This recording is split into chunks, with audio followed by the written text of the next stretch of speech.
Hello everybody, welcome to Pumper's Garage. Today I'm working on this 2010 Ford Fusion. Now the Ford Fusion needs to have tires put on it, it needs to have rotors put on it and brake pads, and the calipers are good. It needs to have transmission line put on it. Now I only got quoted for the transmission line and the two tires at about $600, right? I'm a backwoods mechanic. I can figure a lot of stuff out. So $600 is a lot of money that I could put towards a garage. That's a big fraction of the money that it would take to build the garage, right? Huge, $600, that's a lot, right? I could buy a screwdriver or some 10mm sockets for that. So we're gonna do some work on this thing. I currently on the other side have already put on rotors and the pads, and I also need to do the transmission line, which I don't have yet. But this side here, I'm going to do a little bit of video of changing that particular one out, because this is a Ford rotors rust all the time and it's really hard to get them off. So I want to show people an easy way to get them off. Super simple. In fact, I just spent 2 hours beating the living tar out of this thing trying to get it off the car. And come to find out, there is an easy way that I had it off in like 5 minutes. And I didn't have to do all this beating it up. I mean, this is bad. This is bad. But, you know, things happen when you live in a state like Michigan, right? Which is, again, where Pumpers is going to help people, because she's going to have a garage that she's going to share with other people just like you. So I'm going to set you down there, and I'm going to show you how we get this whole thing changed over real fast. But first, I need to bring the tools from that side to this side. So I'm going to do that right now.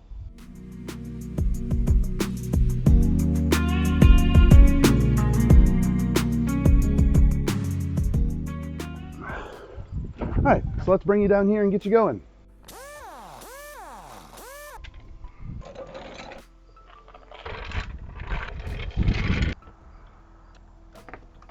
You might have noticed I'm missing a lug nut, but I'm not really missing a lug nut. I used to go find a key at the store so I can get these tires off the right way instead of using the 17mm socket that I was using, because that is not the right way.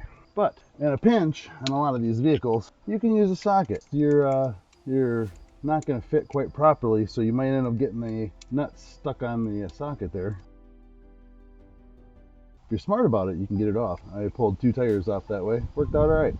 I do not have the wind guard on this thing, so I apologize if it starts getting windy. I probably could put the wind guard on. Now these, I just tightened up with that 17mm socket because I needed to put a spare on it. The other tire was flat when I bought the car. That's how that works. You'd think I'd bring my audio kit out with me. We'll try that. This rotor doesn't look too bad. The other rotor was horrible. And this is a good spare tire, by the way, so I'll be able to use this spare tire in the future.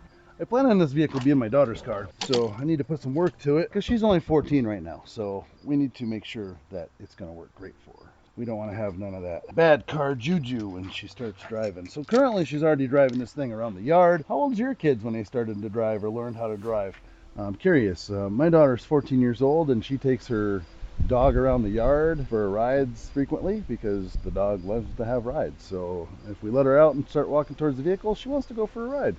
And well, my daughter's learning how to drive, so it's a great idea to have her out in the yard practicing how to back up, drive, and all that good stuff if you have the yard to do so.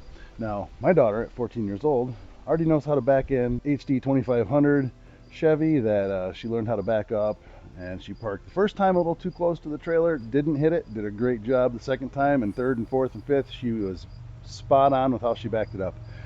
This car here is something that's been in the yard for a while.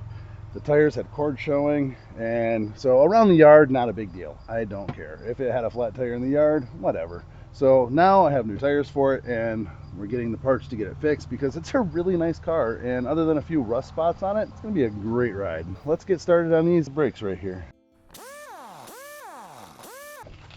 So in this particular one, we're going to want a 9/16 because we're going to want to take this caliper off right here. So you're going to take this 9/16, give it a couple cracks down on that, another one right here, and then you should be able just to pop those out. It shouldn't be too rusty. Even here in Michigan, the bolts aren't too terribly bad with some little anti-seize on there.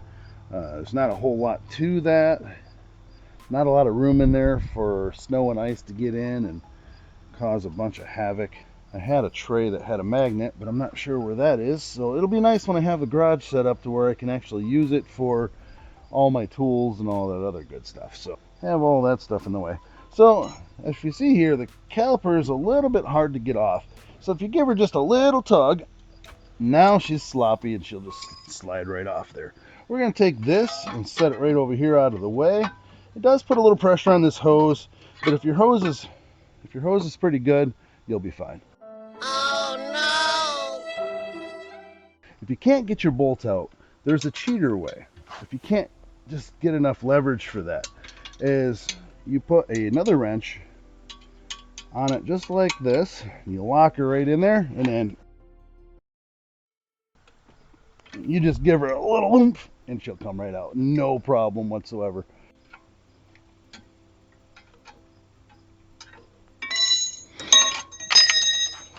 You just drop stuff around like that. Keeps your wrenches nice and scratched up.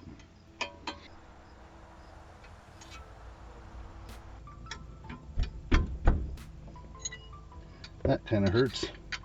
But if you do this, it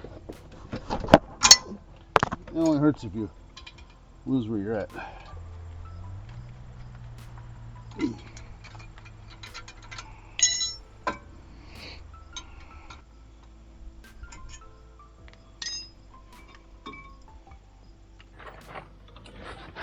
So there's a couple little T40 screws right here. You just need to, they don't have a whole lot of force on them. They're just used to hold this thing in place so it doesn't get all sloppy if you change tires. There we go. That one had a little bit. I like these ratchets. They're really nice. They get sucky in certain situations, but for the most part, that's not too bad. I like them. So I'm going to set those screws over there. And of course, this thing isn't going to pop off. So here's where we get to do something fun. So for some reason, and I'm not sure, but for some reason, there is no steering wheel lock on this particular vehicle. So I don't need to put the key in to turn the steering wheel. I can just turn the steering wheel, no problem. So the key is still, I think, in my pocket. I'm not sure. I think that's where it's at. So anyways, we got this bracket off right here, and we have the pads off. The caliper sitting here, just kind of holding steady. Looks like that CV boot is good, because if you ever have a ripped CV boot, you really want to get that fixed, because you get salt and grime in there, and that's just horrible. You'll end up destroying your car. There is a trick to this, and I'm just going to do it without even trying to break this thing loose, is using a bolt. So I just want to try this. It's still on there. I never tried banging it off yet or anything. I mean, it's not going to come off.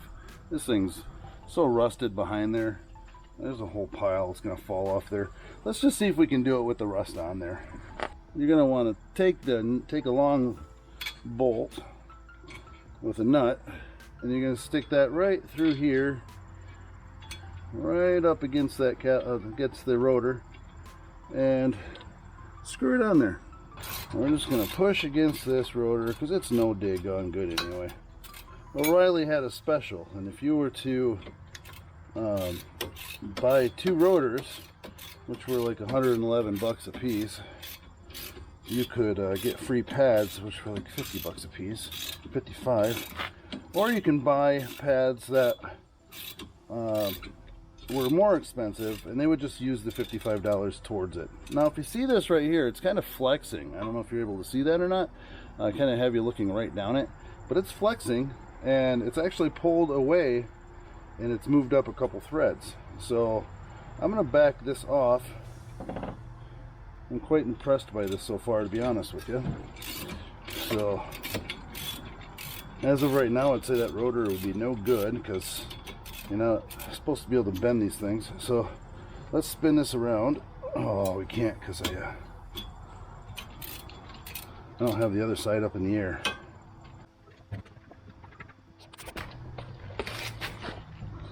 Alright, so I got the other side in the air, so now I can spin this around. And we're just going to move it around to the other side. Need to loosen this up a little bit more.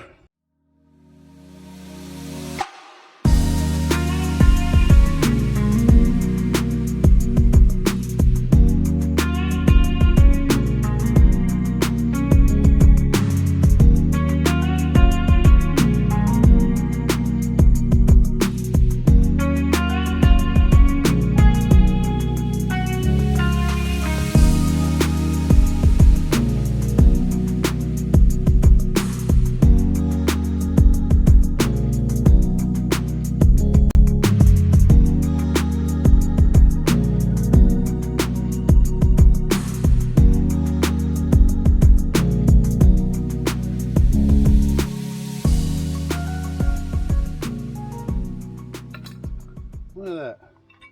Using that method, I was able to pull this thing off with very minimal beating. And I didn't even, I mean, I probably jump cut a little bit during editing, but definitely wasn't too bad. So, looks way better than the last one. Looks like all the bushings and whatnot are fairly decent. Minimal rust on here. So I have pretty decently confident I can probably slap the other one on there. I can tell you right now that this side has went way better than the last one. It has now been about 15 minutes, and I went from getting the tire off, moving all the parts, pulling the brakes off, and now I'm ready to put the rotor back on. Not bad. Could be worse. Could be worse. This is what this thing should have looked like. If you look at the edges here, this is all rusted in. Looks like the little fins you can see through. It's actually cooling fins that goes all the way into the center to keep the brakes cool the best they can. And on here you can see there's the coolers, cooling fins there. And definitely much cleaner, I'd say. Oh, maybe you can throw it in the comments and tell me what I'm doing wrong.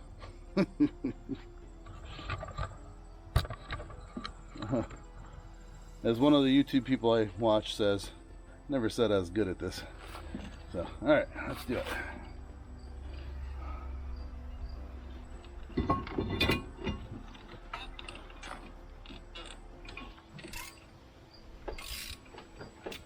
Now, you don't want to put these things on too tight. They're just meant to hold. They're not meant to have a whole bunch of oomph on them. You just want to hold them tight up against the dealie there. So, all right, and don't forget to spray oil all over your rotors to keep them clean. So you want to make sure you definitely do that. All right, so now we're to the point where you can put the shit back together. So this thing's kind of neat. We have multiple clips here. So this goes on here, this one goes on here, like this. Don't mark my words, never done it before. But I tell you what, common sense goes a long ways when you do automotive. Look at that. You'd think I'd never done it before. This one's gonna go here. Now, you have this little side tab and this little flat tab right here, and you want the side tabs to be hanging off the side there and snap on like that, so the bigger end goes over the outside. That's gonna do the same thing. You just kind of set it right on here like that and press it on. Voila. And now we have a spot for the brake pads to set, so that's kind of nice. Just make sure you don't put them on backwards, because then you'll have to take them back off, and that's not fun. So we're going to stick this thing back on here. And you got the big bolts, not the little bolts. This is how you change your brakes relatively quickly. I'm trying my wireless microphones again. I have a feeling these wireless ones lose connection every now and then for some reason, and then pick back up later. I'm not really sure what that's all about. So I got the receiver sitting in one spot under my chair with hopes that maybe that'll help. So we'll see if maybe I get all of this audio or if I have to do some voiceover, because you gotta do what you gotta do, I guess. This one I think was the 15. Yep, 15. So we're gonna give that a little extra. Give it an extra little love joy there.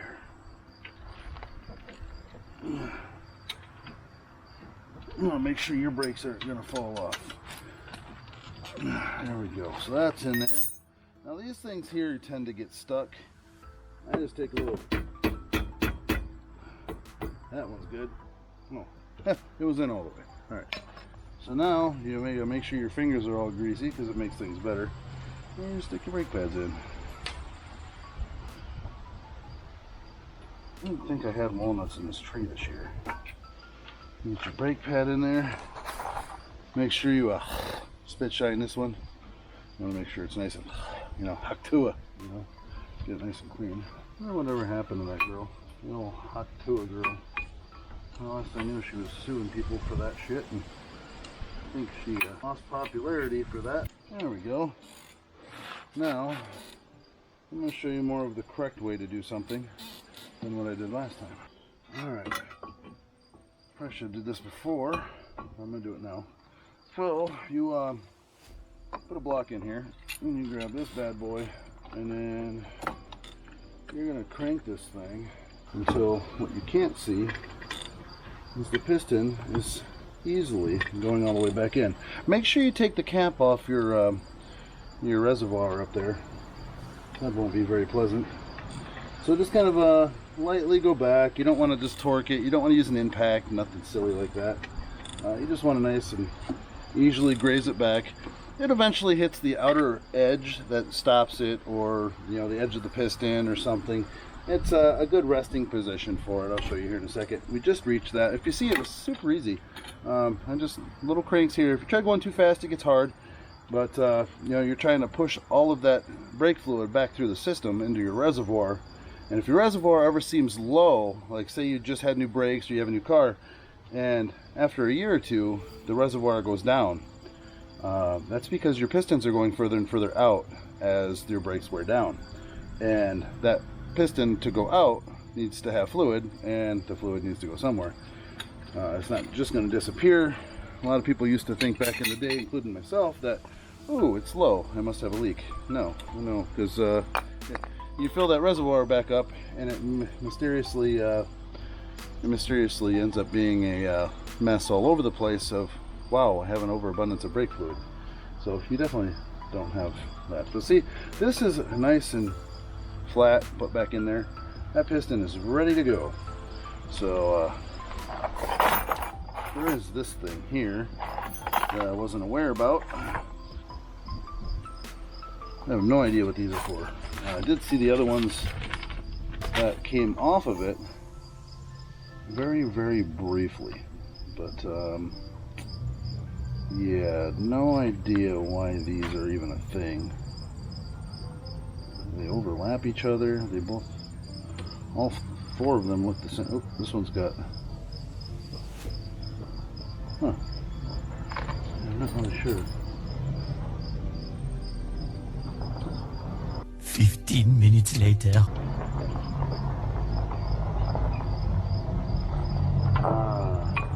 Springs to keep them away. That's nifty. Alright, so apparently we need to use those. So I'm going to put those springs in there.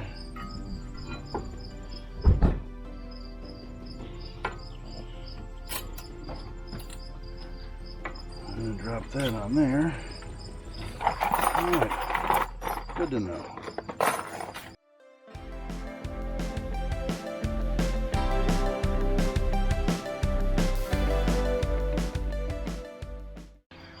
Now, you want to make sure you don't over tighten those, but you don't want them loose either. So we got the springs on there now and all the bolts back in. Everything looks good. Don't forget to spray tons of oil on there because, brakes like that stuff.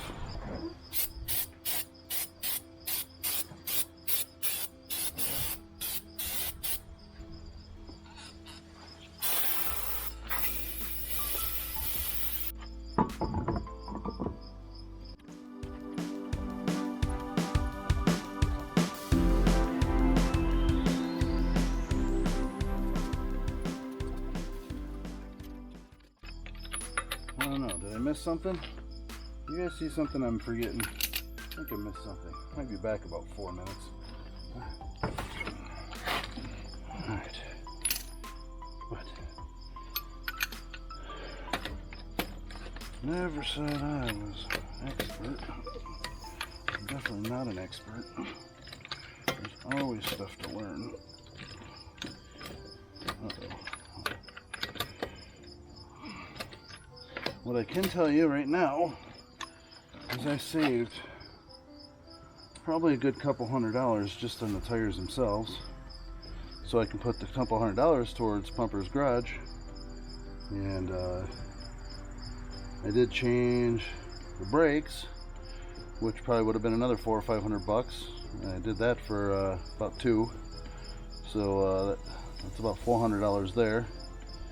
And I don't know, I'll try to keep track of this stuff in the spreadsheet, so when we do these videos I can show you how much we have and how much we need, and see what happens.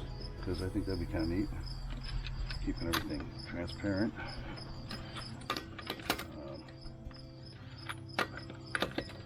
I had a few other channels at some point in time, and they did pretty good, but I just didn't have enough smarts to figure out how to keep it going and make it good.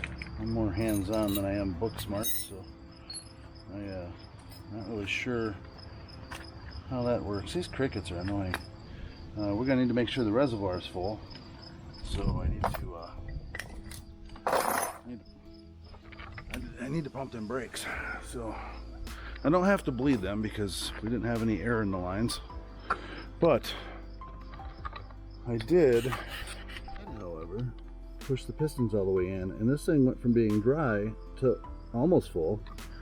Alright, I'm gonna fill this bad boy up, because the piston right now is pretty much, they're all pushed in right now, so I do need to give a little bit. So I'm gonna give her a little pump. Now the secret here is you want to pump slow, because you'll shoot that fluid. You'll shoot that fluid right out of there. All right, see how that's going down right there? That's because these pistons are filling up, and it's going down. Yep, there we go. I'm just gonna pull this side off here real fast and put those springs on.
Alright guys, just like that, we replaced the brake rotors and the brake pads on a 2010 Ford Fusion.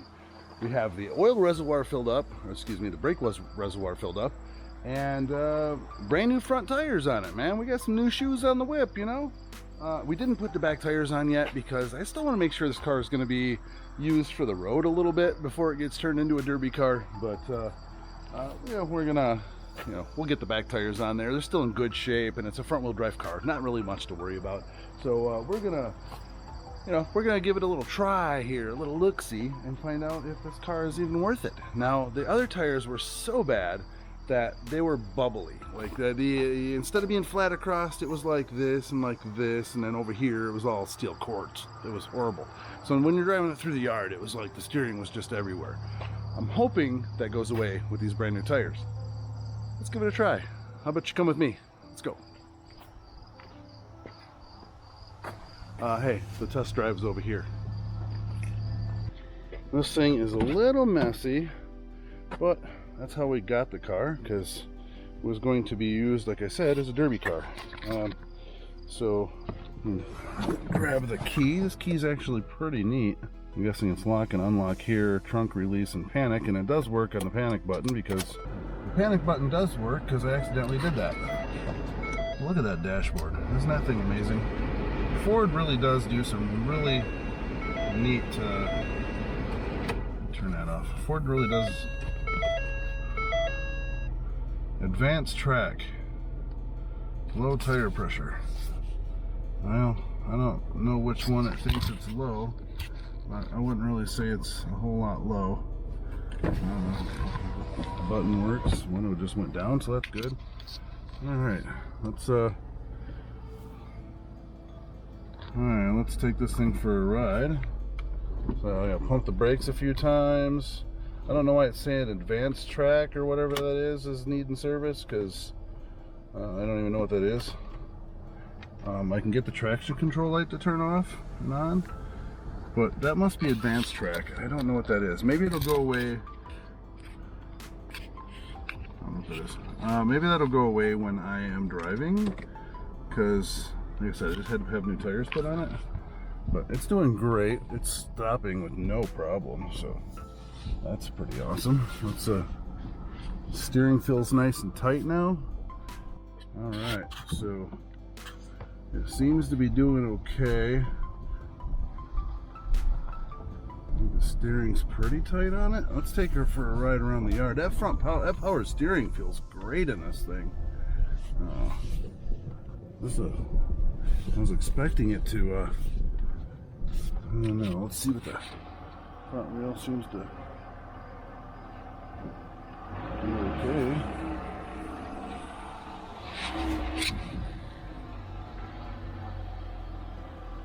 Power steering is really nice. So, it feels really good. I like that. This might be a nice little car. Tire pressure monitor sensor fault. Yeah, there probably isn't any sensors, so I'm gonna have to get that fixed maybe. And they're like probably $100 a sensor. So I don't know if I'm gonna go that route or not. And then there's whatever the advanced track is, so I might have to look at that. Let's see. I didn't see any extra wires or anything there. Service advanced track. So I don't know. It might have something to do with the transmission or something. I don't know. AC is blowing frigid cold. That's nice. Heck yeah. All right. Well, let's go down and put a couple gallons of gas in this thing, and yeah, let's see what happens.